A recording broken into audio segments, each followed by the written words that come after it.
So it's been forever and 1,000 years since I've posted a car video.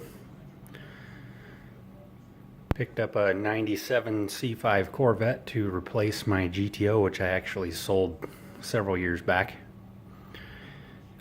Pretty nice Corvette.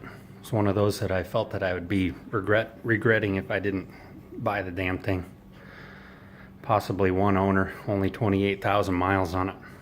It's super clean. It's like a brand new 22-year-old car now. But of course we can't leave anything alone.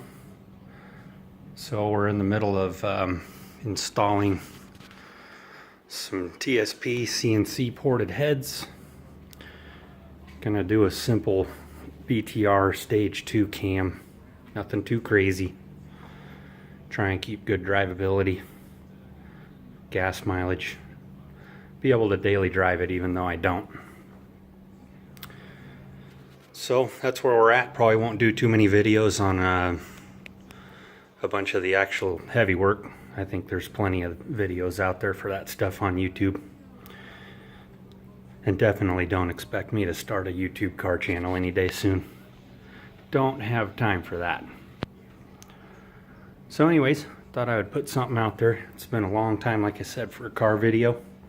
Probably be a handful more coming as this thing gets running again. Maybe some exhaust videos and rides around town. We'll see how it sounds.